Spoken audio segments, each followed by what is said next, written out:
ये कहानी जो एक कविता के रूप में व्यक्त की गई है, वो कोई कविता नहीं है, बल्कि एक सच्ची घटना है। ठंड का मौसम था, सुबह का समय था, ठंड भी अपने चरम सीमा पर थी।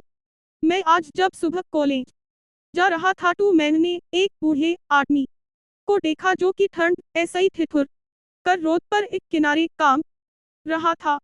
उस बूढ़े आदमी के आंखों में भी सिर्फ आंसू ही था, न पहनने के लिए कपड़े, न कंबल, उसके पास कुछ भी नहीं था।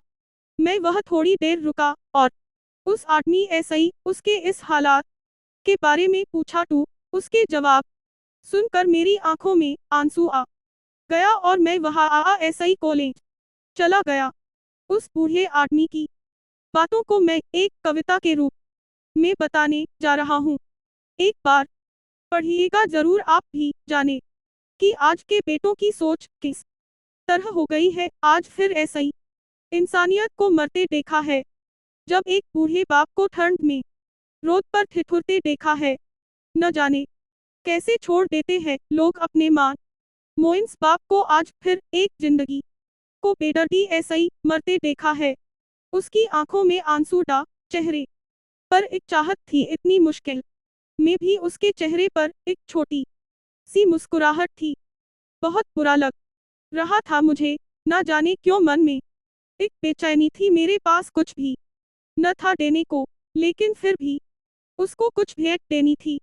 आखिरकार मैंने उससे पूछ ही लिया, बाबा तू यहाँ इतनी ठंड में क्यों लेटा है, अपने घर क्यों नहीं जाता। उसके आंखों में आंसू आ गए, प्यार की झलक भी दिख रही थी। वह बोला, बेटा तेरे जैसे ही मेरा भी एक बेटा है जिसको मैंने पलकों पर बिठाया था। प्यार तू खुद ऐसे ही भी ज्यादा किया था उसको, क्योंकि उसके ऊपर ऐसे ही उठा उसके मां का जो साया था। मैं बाप होकर उसको एक मां का भी प्यार दिया। शायद कुछ इसी कारण ऐसे ही उसने मुझे आज घर ऐसे ही निकाल दिया। ना सोचा था मैंने कि कभी ऐसी भी घड़ी आएगी जो बेटी अपने मां मोइंस बाप ऐसे ही दूर आई है, आज वही मुझे घर ऐसे ही निकलवाएगी। मैंने बेटे को बहुत समझाया, अपने किए हर प्यार को बताया था, पर बेटे के मन में जैसे अंधकार सा छाया था। वो भी अपनी पत्नी की बातों में आकर अपने बाप पर जुल्म ढाया है। जिस बाप ने बेटे के लिए अपनी सारी खुशियां त्याग दी, आज वो जैसे हुआ कोई पराया है। बस इतनी ऐसी ही कहानी है मेरी, जो इस रोड पर पड़ा हुआ मैं जिस बेटे को हर एक सुख दिया, आज उसी की वजह ऐसे ही इस मोड़ पर खड़ा हूँ मैं। बेटे एक बात तुमको भी बताता हूँ, तू बहुत प्यार करना अपने माँ बाप को, पर इस मोड़ पर मत छोड़ना कभी। त्याग देते हैं माँ बाप अपनी सारी खुशियों को, जिससे बेटे को दुख ना हो कभी।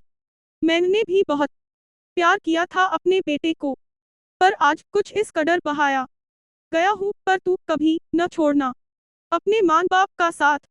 आज जिस तरह ऐसे ही मैं ठुकराया गया हूँ। इतना कहकर बूढ़ा व्यक्ति रोने लगा, अपने बचे हुए जीवन को रोकर ठीक होने लगा। फिर मैं भी वहाँ ऐसे ही चला गया, उसका डर मुझको भी रुला गया।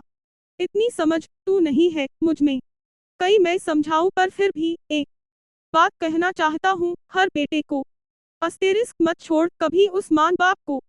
बेचारा अस्तेरिस्क जिसने तेरे लिए अपने हर सुख को खोया है। अस्तेरिस्क माँ बाप तू वो सूरज है जिसने खुद आग में जलकर अस्तेरिस्क तेरे जीवन के हर अंधकार को धोया है। अगर आपको कहानी पसंद आई तो चैनल को सब्सक्राइब करें और वीडियो को लाइक करें। एडिटिंग बाय MR उंदेरबर, विष्णु उंदेरबर 4144।